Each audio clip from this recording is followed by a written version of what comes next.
దేవుని నామానికి స్తోత్రములు.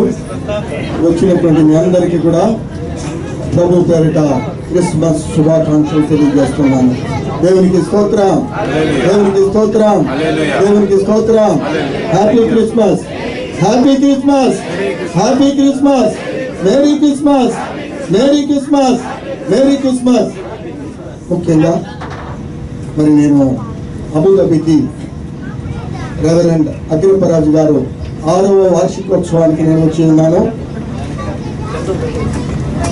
అయితే ఈ యొక్క దుబాయ్ ప్రాంతంలో మరి బ్రదర్ సామ్యుయల్ రత్నం గారు నాకు మొట్టమొదటిగా పరిచయం అయ్యారు. అది ఎవరు ద్వారా అంటే దాస్ గారు అయ్యగారు ఇక్కడ ఉన్నారు. వారు యానివర్సరీ డే చేసినప్పుడు నన్ను ఆహ్వానించినప్పుడు వచ్చినప్పుడు అక్కడ పరిచయం అయ్యారు. క్రీస్తు ప్రేమను బట్టి ఈ యొక్క క్రిస్మస్, ఈ యొక్క క్రిస్మస్ సెలబ్రేషన్కి నన్ను వారు ప్రేమతో ఆహ్వానించిన వారికి, అలాగే వారి బృందానికి అందరికీ కూడా ఇప్పుడు మీ అందరికీ కూడా హ్యాపీ క్రిస్మస్ శుభాకాంక్షలు తెలియజేస్తున్నాను. దేవునికి స్తోత్రం, దేవునికి స్తోత్రం. Happy Christmas, happy Christmas, merry Christmas. దేవునికి స్తోత్రం. చిన్న ప్రార్థన. మహిమ కలిగిన మా తండ్రి, పరలోకమందున్న మా దేవాది దేవా, నీకు వందనాలు స్తోత్రములు చెల్లిస్తున్నాం దేవా. అద్వితీయ సత్యదేవ, మీరు పంపించిన యేసు క్రీస్తును ఎరుగుటే నిత్య జీవమని సెలవిచ్చిన మా ప్రభువా, నీకు వందనాలు. మీ కుమారుడు యేసు క్రీస్తు నామములో ప్రభువా, ఈ యొక్క క్రూజ్ క్రిస్మస్ ప్రభువా, మీ పిల్లలైన వారు అందరూ మేమందరము కూడి ఏకముగా మిమ్మల్ని స్తుతించడానికి, ఆరాధించడానికి, కనపరచడానికి నాయనా ఈ క్రిస్మస్ సంబరాలు జరుపుకోవడానికి నాయనా మీరు ఇచ్చిన ప్రభుత్వాలైతే మీకు స్తుతులు స్తోత్రములు చెల్లిస్తున్నాం దేవా. నాయనా ఇంతవరకు మీరు తండ్రి పాత్ర ద్వారా మీరు మహిమ పొంది ఉన్నారు. మీకు స్తోత్రాలు నాయనా, మీకు స్తుతులు చెల్లిస్తున్నాం. అలాగే ప్రభావం అందులో సమయం అంతా మాకందరికీ దీవెనకరంగా, ఆశీర్వాదకరంగా, మీకు మహిమకరంగా ఈ కార్యక్రమాన్ని నడిపించమని ప్రభావ కొన్ని నిమిషాలు ప్రభువా నాయనా మీ దీనదాసులైన నన్ను మీ సిలువ చాటును మరుగుపరిచి ప్రభువా క్రిస్మస్ సందేశాన్ని ప్రభావ పిల్లలకు అందించడానికి మీరు మాట్లాడమని యేసు నామములో ఈ ప్రార్థన నడుపుతున్నాను మా తండ్రి. Amen. Happy Christmas, happy Christmas, merry Christmas, merry Christmas. దేవునికి స్తోత్రములు. ఈ సమయంలో మరి మనము కొన్ని మాటలు, సమయం నాకు కొద్ది సమయం ఇచ్చారు, పర్వాలేదు. ఎందుకంటే ప్రభువు మరి ఎందుకు జన్మించవలసి వచ్చింది, ప్రభు ఎందుకు పరలోకంలో నుంచి ఇక్కడికి రావాల్సి వచ్చింది, ఆకాశములు మహా ఆకాశములు పుట్టజాలని మహిమలో ఉన్నటువంటి తండ్రి కుడిపార్శ్వమున యేసయ్య ఎందుకు రావాల్సి వచ్చింది అంటే అది మనం ఈ యొక్క క్రిస్మస్ సందేశంలో మనము వాక్యాన్ని పంచుకుందాం. మొదటిగా మరి పాత నిబంధనలో యెషయా గ్రంథము 7:14 ఆ మాట చదివి వినిపించండి ఎవరైనా. యెషయా గ్రంథము 7:14.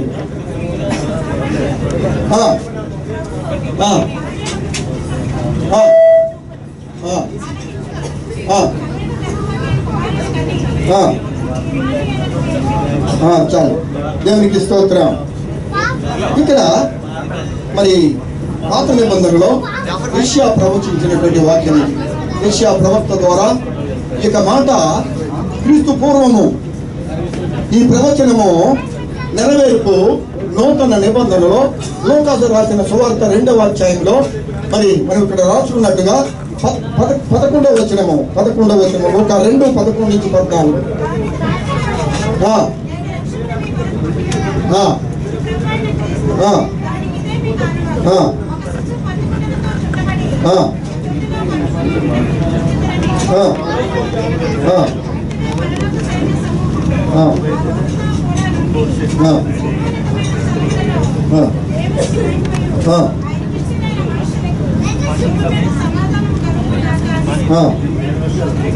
దేవుడి వాక్యం దీవించిన గాక.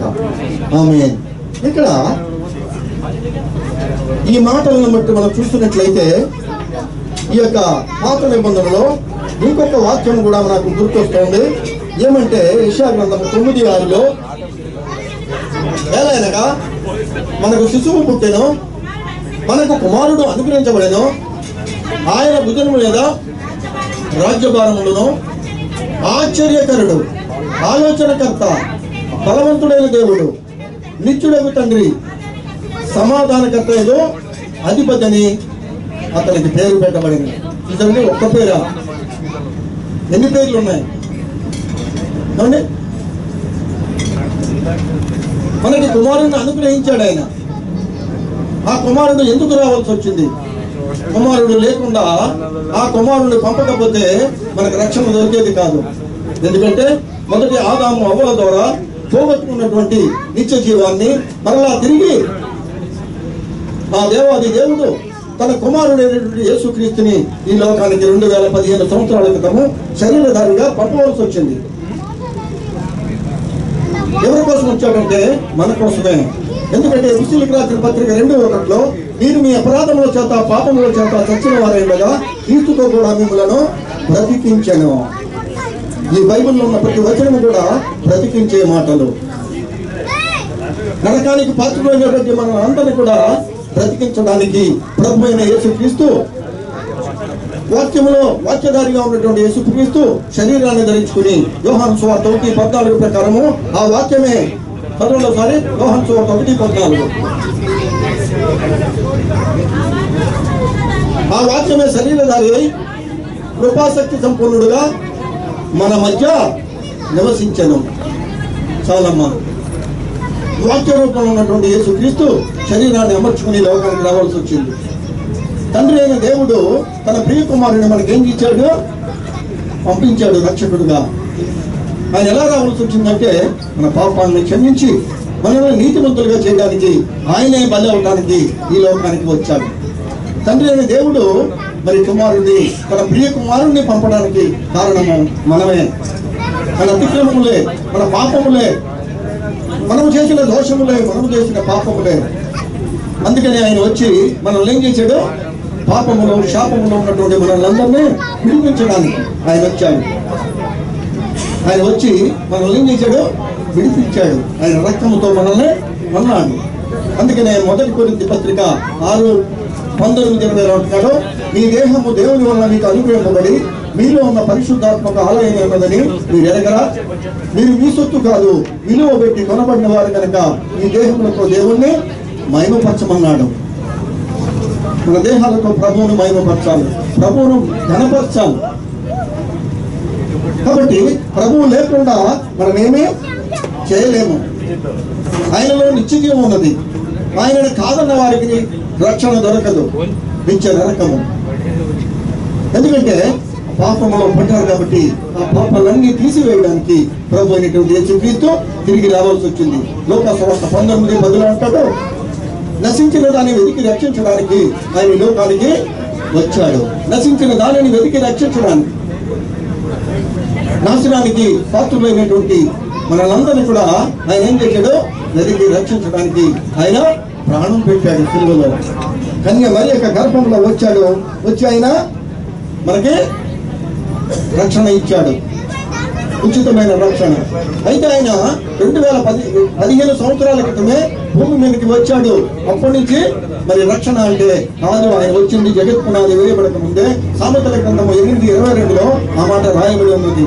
సామెతలు 8:22 ఒకసారి చదవండి.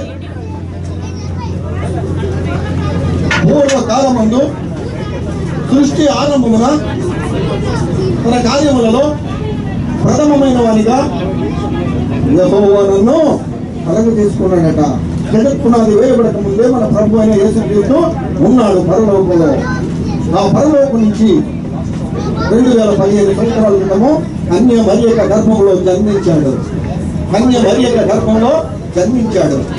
ఆ కుమారుడి ద్వారానే మనకు రక్షణ. ఆ కుమారుడు లేకుండా మనకు రక్షణ లేదు. ఆ కుమారుడిని కలిగి ఉండాలి మనం. ఆ కుమారుడిని మనం హృదయంలో చేర్చుకోవాలి. ఆ కుమారుడిని మనం హృదయంలో చేర్చుకున్నప్పుడే మనకు నిజమైన కృష్ణ.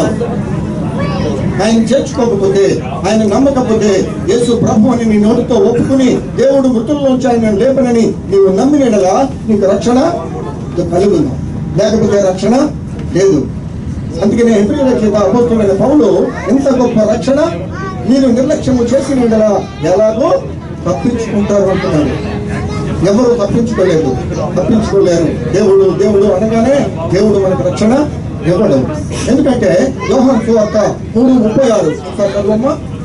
యోహాను సువార్త 3:36 ఉంటున్నాడు, కుమారుని యందు విశ్వాసం ఉంచువాడే నిత్య జీవము. కుమారునికి విధేయుడు కానివాడు జీవము చూడడు గాని దేవుని ఉగ్రత వాని మీద నిలిచి ఉండును. కుమారునికి విధేయుడు కావాలి, ఆ కుమారుని మనం కలిగి ఉండాలి. అందుకనే ఆ కుమారుని ద్వారానే మనకి రక్షణ. అందుకని వేదాల్లో పురాణాల్లో ఏమంటున్నాడంటే ఇతి పుత్ర పుణ్యమి నరకం, ఇతి పుత్ర పుణ్యమి నరకం. కుమారుణ్ణి కలిగి లేకపోతే మనకి నిత్య నరకం అంట. ఏ కుమారుడు? శరీర సంబంధంగా మనకి కుమారుడు కావాలి. అందరూ ఆడపిల్లలే అని చెప్పుకుంటుంది ఈ లోకం. ఈ కుమారుడు కాదు, ఆత్మస్వరూపమైన కుమారుడు, దైవ కుమారుడు కలిగి ఉండాలి. మనం ఆ కుమారుణ్ణి మనం అంగీకరించాలి, మన నోటితో ఒప్పుకోవాలి. ఒప్పుకున్నట్లయితే తప్పకుండా మనకి రక్షణ దొరుకుతుంది. దేవునికి స్తోత్రం, హల్లెలూయా. కాబట్టి జగత్ పునాది వేయబడక ముందే ఆయన అక్కడ ఉన్నాడు. అక్కడ ఉన్నటువంటి ఆ తన కుమారుణ్ణి ఈ లోకానికి దేవుడు పంపించాడు. ఎందుకంటే ఎప్పుడైతే ఆదాము అవ్వలు ఆయన మాటను ఉల్లంఘించి ఎప్పుడైతే దారి తప్పి పాపంలో పడ్డారో, ఆజ్ఞాతిక్రమం చేశారో, అప్పుడు వారిరువురిని ఆ దేవాది దేవుడు ఏం చేశాడు? ఏదైనా తోట నుంచి పక్కకి తొలగించాడు.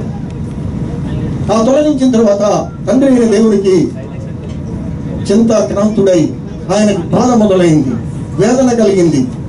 ఆ బాధను భరించలేక తన కుమారుడైనటువంటి యేసుక్రీస్తు తన తండ్రిని సంతోష పెట్టడానికి, తన తండ్రి చిత్తాన్ని నెరవేర్చడానికి ఈ భూమి మీదకి శరీరధారిగా రావాల్సి వచ్చింది.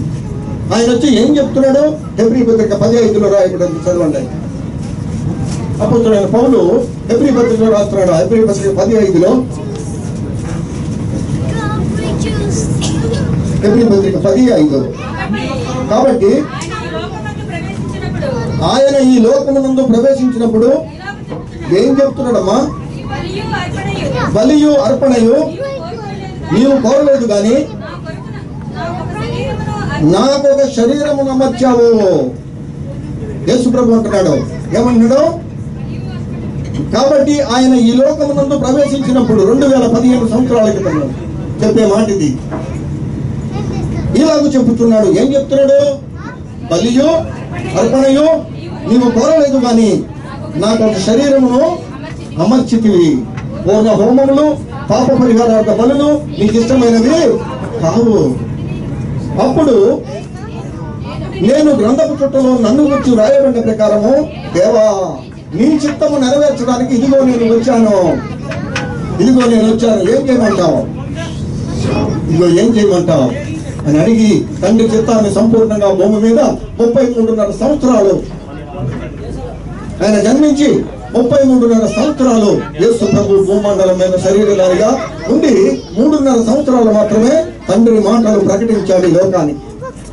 బెత్లెహేములో పుట్టి, చూడండి, దావీదు పట్టణంలో నేడు రక్షకుడు మీ కొరకు పుట్టి ఉన్నాడు. ఎవరి కోసం? మీకోసం, మీకోసం, మీకోసం, మనందరి కోసం. ఎందుకు పుట్టవలసి వచ్చింది? వాళ్ళు కోల్పోయిన రక్షణను మరలా తిరిగి ఇవ్వటానికి వచ్చాడు ఆయన. అందుకనే 1 తిమోతి 2:4 అంటున్నాడు, మనుషులందరూ రక్షణ పొంది సత్యమును కూర్చొని అనుభవం కలిగి ఉండాలని దేవుడు ఇచ్చేయించుతున్నాడు. దేవుడు ఇష్టపడుతున్నాడు. అది ఇవ్వటానికి ఆయన వచ్చాడు. వచ్చి 33.5 సంవత్సరాలు భూమి మీద శరీరధారిగా ఉండి మరలా తిరిగి చనిపోయి సమాధి చేయబడి తిరిగి లేచి పునరుద్ధారుడై జయశాలిగా ఈ లోకాన్ని జయించి పాపాన్ని జయించి ఆయన తిరిగి లేచి మళ్ళీ 33.5 సంవత్సరాల తర్వాత సమాధి చేయబడి తిరిగి లేచిన తర్వాత 40 రోజులు ఉండి దేవుని కుమారుడు గారు రుజువు చేసుకున్నాడు. రోమాపత్రిక 1:9 రుజువు చేసుకుని అప్పుడు మరలా తిరిగి తండ్రి దగ్గరికి వెళ్ళాడు. మేఘాల మీద కొనుక్కోబడ్డాడు. వెళ్ళిపోయేటప్పుడు అయ్యా నా పని ముగించాను, తండ్రి చిత్తాన్ని నేను నెరవేర్చాను, ఇక నేను నా తండ్రికి దగ్గరికి వెళ్ళవలసిన సమయము వచ్చిందని శిష్యులకు చెప్పినప్పుడు శిష్యులు చాలా బాధపడి అయ్యా నువ్వు వెళ్ళిపోతే మేము ఎలాగా, మా బ్రతుకులు ఎలాగా, మమ్మల్ని అనాథలుగా వదిలిపెట్టి వెళతావా అని అన్నప్పుడు యేసు ప్రభు మిమ్మల్ని ఎప్పుడు కూడా అనాథలుగా విడిచిపెట్టను, పరిశుద్ధాత్ముని ఆదరణకర్తను మీకు పంపిస్తాను, నేను వెళ్ళకపోతే ఆయన రాడు అని చెప్పడం జరిగింది. దేవునికి స్తోత్రం, హల్లెలూయా. కాబట్టి మరి ఈ విధంగా ప్రభువు జననము మనకి ఇచ్చాడు దేవుడు. దేవునికి స్తోత్రం, హల్లెలూయా. ఈ విధంగా జన్మించి మనకి ఆయన రక్షణ ఉచితంగా మనకు ప్రసాదించాడు. అందుకని గలతీ పత్రిక 4:4 ఒక మాట అంటున్నాడు. గలతీ పత్రిక 4:4 పౌలు రాస్తున్నాడు గలతీ సంఘానికి. గలతీ పత్రిక 4:4 కాలము వినబట్లేదు, మౌతాన్ని చూసుకోలేదు. కాలము పరిపూర్ణమైనప్పుడు దేవుడు తన కుమారుని పంపెను. ఆయన స్త్రీ యందు పుట్టి మనము దత్తపుత్రులుగా కావాలని ధర్మశాస్త్రములకు లోబడి ఉన్నవారిని విమోచించుటకై ధర్మశాస్త్రములకు లోబడిన వాడయ్యాడు. చూసారండి, మనం దత్తపుత్రులు చేయాలని, తన సొంతం చేసుకోవాలని, తనతో ఐక్యత చేసుకోవాలని, మనకు నిత్య జీవాన్ని ఇవ్వాలని, మళ్ళా తిరిగి మనము దేవునికి వారసులు కావాలని, దేవుని కుమారులు కావాలని, పోగొట్టుకున్నటువంటి నశించిన దానిని వెతికి రక్షించడానికి కాలము పరిపూర్ణమైనప్పుడు దేవుడి కుమారుడు ఈ లోకానికి పంపబడ్డాడు. దేవుడు పంపించాడు. ఆయన పంపిస్తే ఆ యొక్క దారులు ఈ దేవుని కుమారుడు యేసు ప్రభు ఈ లోకానికి వచ్చాడు. ఆయన పంపించాడు ఎవరి కోసం? మన కోసం. యోహాను సువార్త 8:42 మాటలు చదవండి. యోహాను సువార్త 8:42. యేసు వారితో ఇట్లనెను, దేవుడు మీ తండ్రి అయిన ఎడల మీరు నన్ను ప్రేమించేదరు. నేను దేవుని యొద్ద నుండి బయలుదేరి వచ్చాను, నా అంతటా నేను రాలేదు, ఆయన నన్ను పంపాను. చాలండి, ఆయన పంపించాడు. యెహోవా దేవుడు ఆ ప్రభు అయిన యేసు క్రీస్తుకి ఒక శరీరాన్ని అమర్చి ఈ లోకానికి పంపించాడు. ఎవరి కోసం? మన కోసం. మనం నరకానికి పోవడం దేవునికి ఏమాత్రం కూడా ఇష్టం లేదు. తన కన్న పిల్లలు నిత్య నరకానికి వెళ్తే దేవునికి ఇష్టమా? మనము కన్న మన పిల్లల్ని వాళ్ళు ప్రయోజకులు కాకపోతే మనకు సంతోషమా? లేదు. మన కొడుకులు, మన బిడ్డలు కన్నాము అంటే వాళ్ళొక దారిలో పెట్టి వాళ్ళు ప్రయోజకులు కావాలని, వాళ్ళొక మంచిగా చదవాలని, మంచి ఉద్యోగం కావాలని, మంచి లైఫ్ ఇవ్వాలని కన్న తండ్రిని ఆలోచిస్తాను. అలాగే మన కన్న తండ్రి యెహోవా దేవుడు మన కన్నాడు కాబట్టి ఆయనకి ఎంత బాధ ఉండకపోతే తన ప్రియ కుమారుని లోకానికి పంపిస్తాడు. బలవుతాను ప్రాణం పెట్టడానికి సిలువలో యజ్ఞపశువుగా బలయ్యాడు యేసయ్య. ఎవరి కోసం అంటే మన కోసమే, మనందరి కోసమే. ఈ ప్రపంచంలో ఉన్న సర్వ మానవుల కొరకు ఆయన ప్రాణం పెట్టాడు. ప్రాణం పెట్టిన ప్రాణప్రియుడు. ఎవరు కూడా అటువంటి త్యాగం ఈ లోకంలో చేసిన వాడు ఎవరు కూడా ఏ లేఖనాల్లో, ఏ బుక్స్ లో ఎక్కడ కూడా రాయబడలేదు ఈ పరిశుద్ధ గ్రంథంలో తప్ప. ఎందుకంటే ఈ పరిశుద్ధ గ్రంథము, ఈ హోలీ బైబిల్ దేవుడిచ్చిన పరిశుద్ధ గ్రంథం ఇది. దేవుడు పంపించిన మాటలు ఇవి. సూర్యునికి పైన ఉన్న జ్ఞానం ఇది, సూర్యునికి కింద ఉన్న జ్ఞానం ఎంతో జ్ఞానం ఇది. సూర్యుని కింద అదంతా కూడా ఏమీ ప్రయోజనమో లేదు. ఈ పరిశుద్ధ గ్రంథం ఒకటే సర్వలోకానికి సృష్టికర్త పంపించినటువంటి మాటలు. ఇవి జీవము కలిగిన మాటలు. అందుకనే ప్రభు చెప్తున్నాడు యోహాను సువార్త 14:6 నేనే జీవము, నేనే మార్గము, నేనే సత్యము, ఇంకెవరు కూడా లేరు. నేనే మార్గము, నేనే సత్యము, నేనే జీవమునై ఉన్నాను. నా ద్వారా తప్ప ఎవడు తండ్రి యొక్కకి రాడు అని చెప్పడం జరిగింది. అందుకనే ఈ రోజు ఇక్కడ మరి యొక్క దుబాయ్ దేశంలో మరి ఈ విధంగా క్రిస్మస్ మనమందరము కలిసి దైవజనులు ఏర్పాటు చేశారు. 4 సంవత్సరాల ఇప్పుడు పూర్తయి ఈ విధంగా చేసుకోవడం ఎంతో ఆనందంగా, మహానందంగా ఉన్నది నాకు. ఈ మధ్యలో నిలబడి ఈ యొక్క దేవుని మాటలు, ఈ క్రిస్మస్ సందేశాన్ని మరి అందించడానికి సమయం ఇచ్చినటువంటి బ్రదర్ మరి సామ్యూల్ రత్నం గారికి, మరి బృందానికి, ఇప్పుడు వచ్చిన మీ అందరికీ కూడా happy Christmas. God bless you. Happy Christmas. Merry Christmas. Happy Christmas. Merry Christmas. Merry Christmas. Happy Christmas. Merry Christmas. Happy Christmas. Happy Christmas. Merry Christmas. Happy Christmas. Merry Christmas. అందరికీ happy Christmas శుభాకాంక్షలు. అందరికీ వందనాలు. God bless you.